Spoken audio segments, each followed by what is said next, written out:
I want you guys to leave this video with everything you need to properly handle objections. Have a full framework, not only on handling objections, but also on what checkboxes you need to check every single time you do it, no matter the objection, right? A lot of people know these reframes, word tracks, but they don't actually know what they're trying to achieve every time they handle an objection. So they panic, they go into defense mode immediately, and it always ends up in them having to book in a tie down. And that's not what we want. So what is an objection? First of all, there's a difference between a logistical objection and an emotional objection. Objections that can be handled are typically emotional. You can handle logistical objections, but it's always just very logistical, or it can't be handled. Like, it's black and white. It's very easy. If you have any sense of common sense, you would know how to handle both. When it comes down to emotional objections, that's typically what closers struggle with, okay? So an emotional objection, all it essentially is someone who is delaying taking action because they don't have the certainty that they feel they need to actually be able to take that next step. But as we know, certainty doesn't actually come from doing more research or thinking or, being more comfortable. Certainty comes from taking action. So we need to get them over that hurdle to be able to take action the right way. So the first thing that we look at in our framework is, right as an objection comes up, we need to disarm. Now, the reason why disarming is very important is because we need to be able to sit on their side of the table. We need to be able to have that person speak to us, not out of pure emotion, but out of emotional logic, right? And that's a very, very important step in the process. So what is the first thing that we're gonna do when we're disarming someone? We're gonna acknowledge, I don't even know how to spell it, their objection. Holy, I brutalized that. Okay, we're gonna acknowledge their objection. Now, the reason we do this is because if we don't acknowledge their objection, they're not gonna feel like we really care about what they're saying, right? People want to be heard. People want to know that you're listening, to be able to have them actually speak on the same playing field as you. So once we acknowledge their objection, that barrier comes down a little bit, right?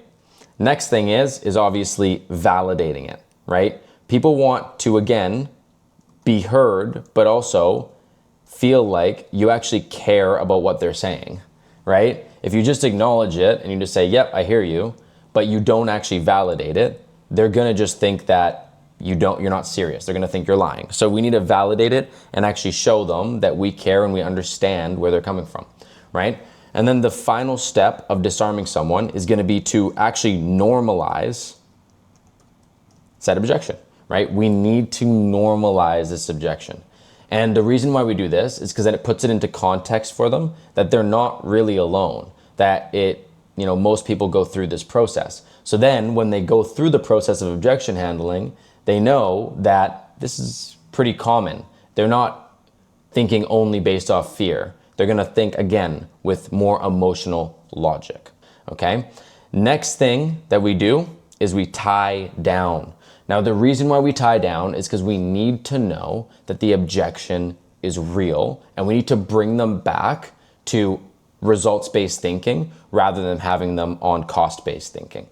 So tie down, what that means is we first have to confirm,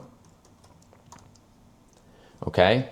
Everything aside, cost, everything. Is this something that you genuinely want to do, right? We need to bring them back to the actual result that they want. Is this something you genuinely want to do? So once we've confirmed that it's actually the right step for them and they really want to take this on, we need to ask them why. Now, why is this important? We need to bring them back to the reason why in the first place they even want to do this, and why in the first place they actually like what we have for them. Because then they're actually selling themselves back on the certainty that they originally had before you price dropped of why they actually want to take this on, of why this seems like the right fit for them. So that reduces a lot of fear, okay? Once we've tied them down properly, where we go from there is isolation. Now, why is it important to isolate the objection? If you go to the doctor with a broken elbow, they're not gonna start working on your knee. You're not actually fixing the real issue. If we don't isolate, that person is not gonna emotionally feel like, they're not gonna feel like their emotion is resolved. they're not going to be able to get over that limiting belief. Okay, so first we need to question. Okay, so we need to question where they're at with everything. So what is it over the next 2 days that you think is going to give you more clarity to be able to take this next step? Cool. And then they're going to say, oh, I'll just be more comfortable in the process. I'll be able to do my research, whatever it is, but we need to question them, right? Now, this is really, really important. If they're not giving it to you, or even if they do give you some half-assed version, because they usually will. So it's like, okay, well, I just need to go do a little bit more research to make sure that this is 100% the fit for me. So then you can come in and say, okay, cool. So is it fair to say that you're just lacking a little bit of actual certainty on the process itself, or lacking a little bit of certainty on, if this is the right fit for you, right? So now you're kind of suggesting that it might be certainty that they're lacking, right? From there, they're always pretty much going to confirm, because whatever direction they go in off your question, you're going to be able to quite confidently know exactly what they mean. Sometimes they'll just give it straight to you, then you don't need to suggest anything. Teddy, I'm just scared, man. I'm just scared. We can go right into doubling down. Okay. So doubling down, what that means is okay, cool. So we know that it's just certainty. I mean, is that the only thing holding you back? Like, let's say you felt that certainty. You were able to do that research and you found what you wanted to, and you said, okay, awesome, this looks great. Is that the only thing holding you back right now, or is there anything else? Right? Typically they're gonna be like, yeah, that's it, right? So now we've isolated it. Now we know it's just certainty fear, right? Or fear around certainty. Again, it's always gonna pretty much root in fear. Fear around money, fear around time, fear around whatever. Okay, so now that we've doubled down and we know the actual objection, only now can we actually start to reframe. Okay, so how does the reframing process go? So first, we want to rewire that person's brain. Now, what do I mean by this? What I mean is a pattern interrupt. I want to offer them a perspective. So I want to offer them a challenge or a perspective. Can I challenge you on that? Can I share my perspective on that? So that, again, we're just lowering that barrier. We're disarming. Can I offer you a perspective on that? Then we can go into our rewire. And what that does is it sort of confuses the prospect, or gets them critically thinking, so that they can now be in a critical mindset. So they're going to critically think about the next things you're going to say. Because sometimes they can get into this like drone where they just kind of cruise through the objection handling process and they just say yes, no, right? But we need to get them critically thinking. Out of yes and no and more into why or what, right? So that they're really listening. So once we rewire them and give them a proper pattern interrupt, then we can go into our analogy or phrasing. So a lot of people, let's say we're talking about fear. A lot of people like to go into an analogy. Like some people use a cliff jumping analogy, the skydiving analogy. You can go look up what those are, cliff jumping, skydiving analogy. And then some people use phrasing. So phrasing that they like to be able to put things into context of what they mean. So for the most part, when we look at a good analogy, like let's take the cliff jumping analogy. You can go through the cliff jumping analogy. Okay, so what's the scariest part of cliff jumping? Essentially, is it standing on the edge of the cliff, or is it, once you jump? Yeah, it's standing on the edge of the cliff. Okay, but why? Because we're thinking, oh, the raise a fail, blah, blah, blah, blah, right? Like you guys get the gist of it.